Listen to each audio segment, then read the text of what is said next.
conversation. But Dave Aranda earlier today spoke with the media on the week that is Brigham Young. They play up in Provo on Saturday. They beat Brigham Young here in Waco. It was so ironic because of all the changes in the incoming teams. In the year that they have Brigham Young on their schedule, they ended up playing and hosting BYU and Kalani Sitake and his program. And Dave Aranda discussed Brigham Young. Coach, in terms of most non-conference opponents, you kind of go in, you've seen the tape, but maybe players don't know exactly what to expect on the field. When you have this rare one where a lot of guys have seen this team before, how much of a benefit is that to you?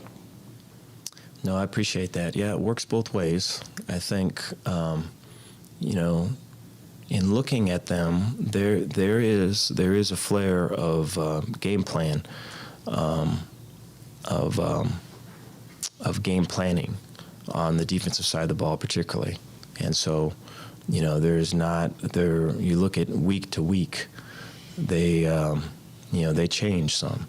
So there are some consistencies, but not as much as maybe your typical outfit. And so I think that shows up, which will kind of deter the, we played them last year thing. And then I also think though that offensively with Grimy and Eric being there, and having some of the roots of it, and then seeing how it's expanded in the throw game particularly, I think the changes from last year to this year, I think are many, and they're probably growing. You talked about the number of players that played. Running back and receiver, did you see specific guys emerge there, or will it take maybe a couple more games? No, it was good to see. I think I think that's ongoing, and so I think it's yes and to answer your question. I think Monterey his role is bigger now, and so for him to kind of take hold of that right away and run with it is cool to see. I think Hal and that the position he's playing right now is was a big one coming from last year, and for him to make his own mark on it pretty early is cool to see. And then I thought Seth did a lot of good things, blocking and a lot of little things that he's really worked hard on in fall camp, and to see the transformation with Seth is just way cool. Yeah, I think he's emerging. And so it's good to see. Then, to have Jalen catch that ball at the end was really neat. I think he's one that's always fighting something, some type of, ankle injury or knee injury, and to be able to get him running like that, it's good for the future. Kind of in that same vein, the first big road test last year at Oklahoma State, you saw a lot of the newer guys blink. How do you then prepare for the hostile environment on Saturday? From the very beginning, from January all the way on, just every obstacle that's hard, everything that's not easy, everything that's not, that's not comfort, right? Saying yes to those things.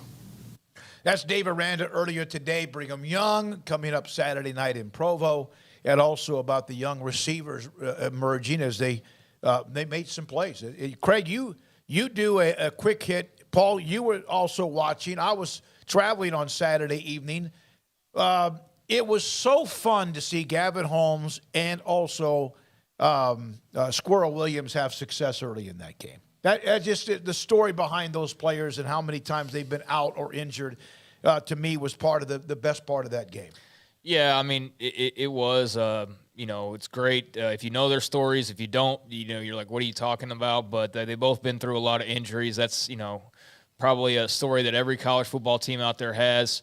It was great. I just, I'm looking forward to being able to just talk about them and not have that caveat every time we talk about them, Like, I just feel like Squirrel Williams' entire career, it's like, he's great, but, hey, they'd be great, but, but, right? And with Gavin Holmes, same thing. Hey, if he could stay healthy, if he could, and there's a lot of coulds and buts with those guys, and it's not their fault. It can't help that they get injured, but yeah, it was nice to see them actually out there and to actually be talking about them for just making a play and just making a football play and not, getting carted off the field or, missing action. So that was tremendous in that regard. And I mean, look, Baylor handled their business against a team that they were 7 touchdown favorites over. That was not meant to be a competitive game.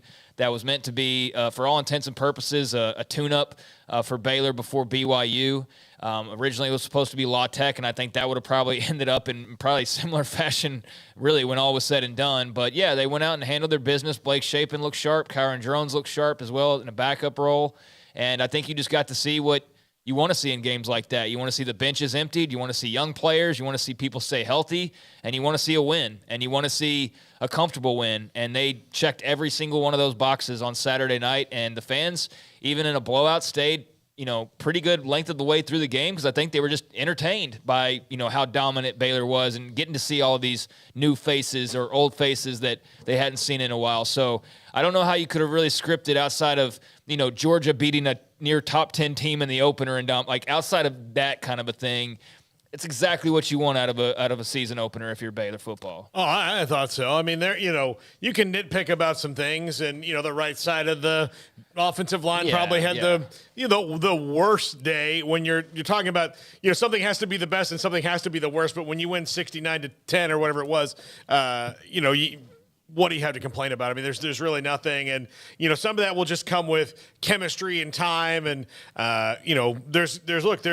there's one position that's different on the offensive line this year, and it's one of the guards. So they've got to step in and make that work as a 5 together, and they feel like they're deep, so they can do that with 8 guys that they can move around. And I think that'll be fine. I thought the defense looked like I thought the defense would. I was really impressed with Monterey Baldwin and Hal Presley and even Seth Jones and everybody. I thought everybody looked really good. So we'll see against BYU this week. I mean, that's going to be ratcheted up. It's different. You can't play Albany every week.